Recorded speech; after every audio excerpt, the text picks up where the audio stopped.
Hey guys, welcome back to another PTN review. I am joined today by Regal, Matthias, and J-Bones taking on the new October 1st, 2013 patch for Guild Wars 2. And the big thing in this patch is Twilight Assault. They actually, in this patch, really focused on one major thing, and that is the fact they added a brand new dungeon path permanently to an existing dungeon. Now, let's just jump right on into it. It's Twilight Arbor they took on. They eliminated an existing path and added a new one. The new one's called Twilight Assault, and the Aether Blades are in there, part of the living story, and they're doing a whole bunch of things. I'm going to eliminate spoilers here. I'm not going to go into spoilers. It's just an Aether Blade related path, and they eliminated path. Regal, can you jump in here? What path was it? It was Path 2, commonly known as the Bees Path, because it had this weird nectar thing where you had to get past deadly bees. Oh, fair enough. We did a walkthrough of it. It was a lot of fun, and I'm just going to give my opinion here right now. Path was great. I really enjoyed this new one. Very difficult. A lot of interesting mechanics, but at the same time, I still came out of it having a lot of fun. But I'm really disappointed they eliminated an existing path. I mean, there are going to be players that are going to pick up this game brand new, and they're never going to get to experience that lore or that fun mechanics that that path gave, that this one then does new things. So I'm always for new paths. I think it's a great idea, but I don't think you should eliminate a full path of a dungeon. Like, what do you think, Regal? Well, they're never going to experience the jumping puzzle from last year's Halloween either. True, but those are given that thing was brutal. That's very true. And actually, you brought that up. And I was talking to J-Bones about this. J-Bones, you brought up a good point about that one too when he said that. You said something along the lines of, yeah, but this is different.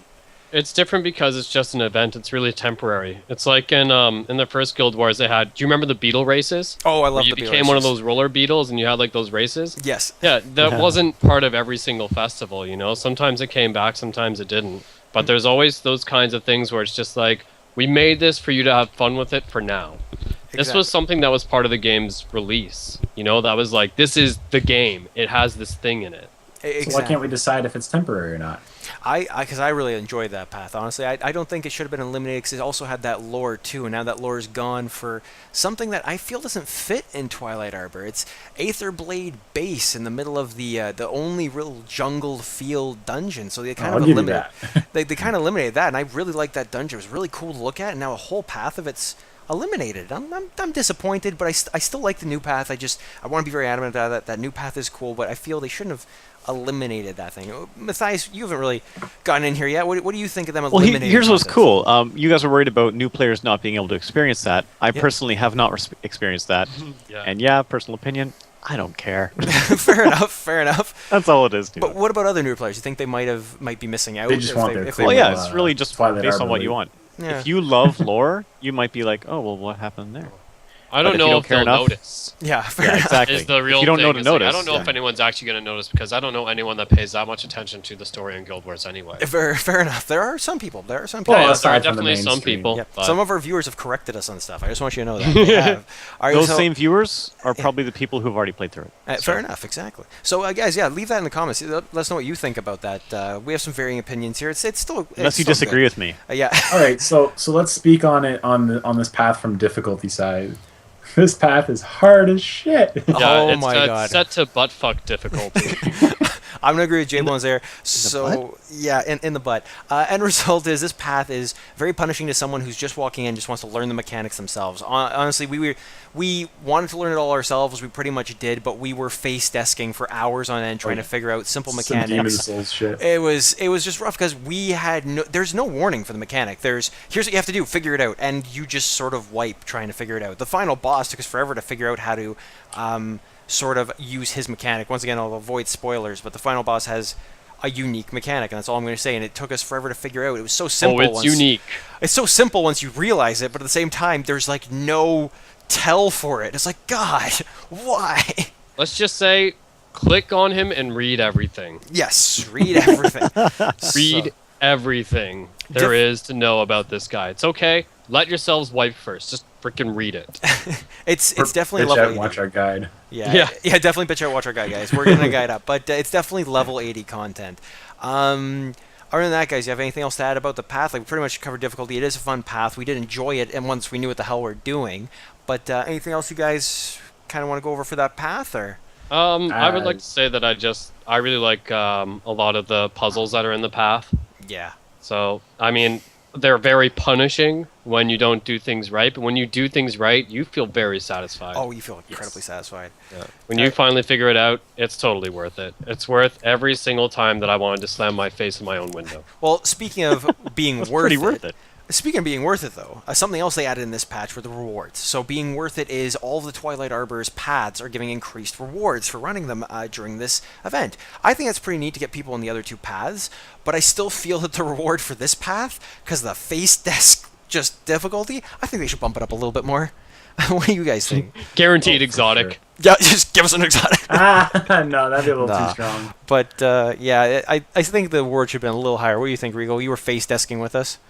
Well, I was talking about how Ara has 3 gold for when you complete any of its paths. Why doesn't this one give you at least 3 gold? Right now it's giving you 2, and that's boosted? Yeah, it gave us 2, and that was boosted. Ugh. Matthias, what did you think of your reward? It was supremely awesome, and I didn't actually get it. Oh, okay, fair enough. Yeah, there you go. All right, moving on to So good it's unattainable. to more things that are obtainable by all. So here's something that else was part of that dungeon. There are 5 Aether chests hidden in that dungeon, and you pick up Aether keys throughout the land. Now, to someone who just has no interest in this dungeon, possibly, let's say Matthias, who just, doesn't have an AD, doesn't want to hit it, just killing regular mobs, you can pick up the Aether blade, the Aether chest, the Aether key pieces, there we go, nailed it, which are worth like 30 silver each on the trading house. That's not too bad, so that's a nifty little note for that, some extra loot. Shingy dingy.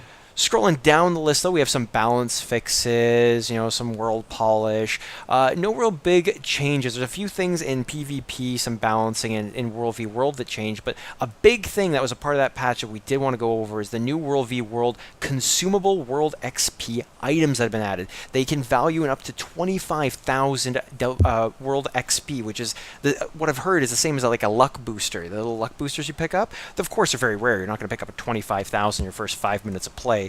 Unless you have a horseshoe up your ass. Unless you're Phoenix. Yeah, unless you... Don't worry, I'll get one. Give me 10 minutes.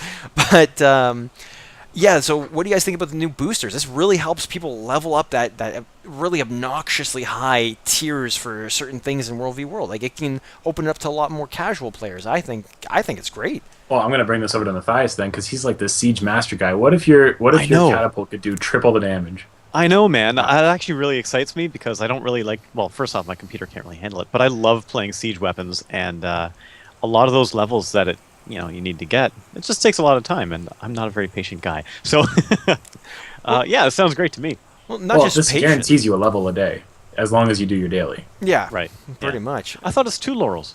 Isn't it? Oh, no, Oh, that's... sorry. Yes, That's you're the, right. That's the other one, though. That's not even the consumables. There are consumables that are found through loot. There's another one that they added that helps you burn through some of those extra laurels you have. For 2 laurels and 50 World v World badges, you can pick up a 5,000 EXP booster from the shop, that's a level up. That's a free point. Yeah. So that's 2 ways to get more World v World experience. And as Matthias was saying, his computer can't really handle it, so he can't be in the Zerg earning tons of experience like us. He's sieging. He's still earning it, but not as much. Now, if he's only earning a couple of bags, but he opens them up and gets more consumable XP, that's good for him. It rewards all the players in a new way, and I think it's great. So what do you think, Matthias? I think that's exactly what I was saying. Awesome. Awesome. J-Bones? I like how actually every It's pretty patch- unanimous. I think it's pretty Every awesome. patch they've I mean, I been, didn't actually get to try any of it out last night because I went to bed before the World v World went up. Oh, yeah, I know. It sucked. But it's definitely... I'm going to start consuming some experience. And sorry, Regal, we cut you off there. What were you saying? That's okay. I was actually going to move on to. I mean, we've been talking about all these rewards. One of the ones that actually got patched was Tequaddle's rewards. Yes, that's actually another one that we should definitely touch on. So Tequaddle's rewards have been upped for the difficulty scale that this guy is making you go through. So we already have the walkthrough up. Check it out on our channel, guys.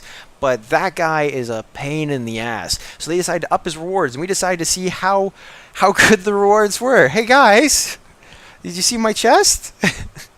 Yeah, well, I've heard about it. Regal's disappointed that once again I got an exotic. So end result, the magic finds up. Don't worry, guys. You get more exotics, not more exotics. Sorry, my bad. You get. I'm gonna be more, disappointed if you don't get a mini every run now. I know. I'm gonna get one. Watch. Apparently, the drop rates for more of the rare gear has been really upped in regards to Ascendant. So regardless of my chest, when I was running with TTS again, that's Terror Tequaddle Squad, that's sort of adopted us in there.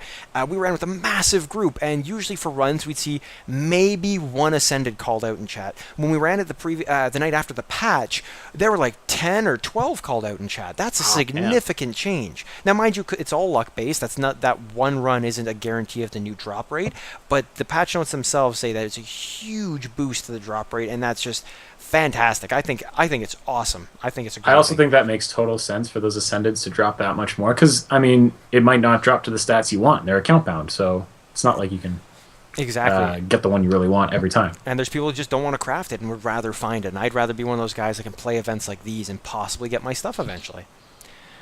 All right, what do you guys think? Anything else from Matthias or J-Bones? I hate crafting. Okay, so he wants to forget it in a drop. I want to find everything. Find it or buy it. All right, let's move on to the gem store now, guys. Now, I think they added something amazing that needed to be in there from day one, but it's added now. So they added a few things. The permanent Mad King finisher, the permanent Scarecrow finisher for PvP, a couple new hairstyles, but the big one is the instant trait reset item for 70 gems. Now, we looked that up. The current trading is about 3.5 gold. For one, you have a little item that can instantly reset your traits anywhere. And there's a bigger package. Seed and I did some math. I believe it's 25 of them for a discounted cost of gems. If you're transferring gold over, it averages out to about 2 gold, 80 silver per one of these trait reset items. I think they're a little expensive, but I still think they're a great idea, especially if I can get them through my dailies maybe in the future. But I think having those would be great. Just being in a dungeon, realizing my build is not working, I really need to change up some traits, double click this, done. Simple. I think it's great. What do you think, J-Bones, Regal, Matthias, all you guys? J-Bones, we'll start with you. You were dicking around with your traits just earlier today. How would you have felt to have an item to do it instead? I think if I catch myself in that kind of scenario, I probably deserve to not be allowed to change my traits. Like, I went into a dungeon knowing what was probably going to happen. Well, see, that's why you know? it's like this, right? Because you can buy it on the Black Lion while in the dungeon and sink some gold into it. So that's a bit of a punishment more than anything. Yeah, it is. It still punishes Yeah, that's true. That's true. It's like, well, if you want to pay, go ahead. Yeah. Get ready to pay.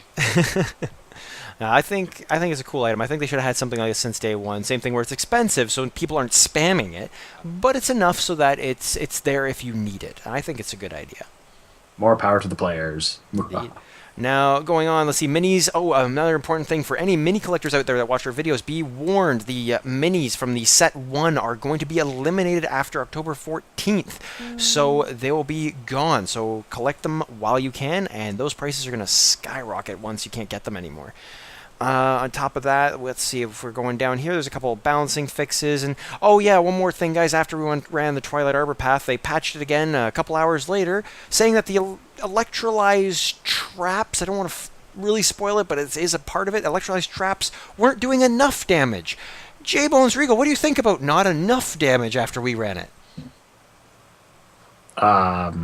Good answer. See, that's all you need to know, guys. I didn't want to say anything and just go interrupting, so... Anyway, I think, for the most part, though, it wasn't dealing that much damage to me, really.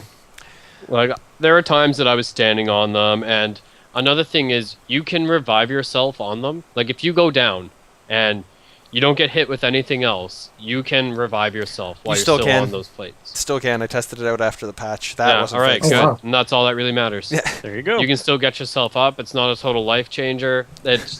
It just makes the fight a little bit more difficult. Oh, it made it a lot more difficult. From what I could tell from the damage increase, it's now up to about 3 ticks and you're dead. So be careful of those traps, guys. That's all I'm going to say.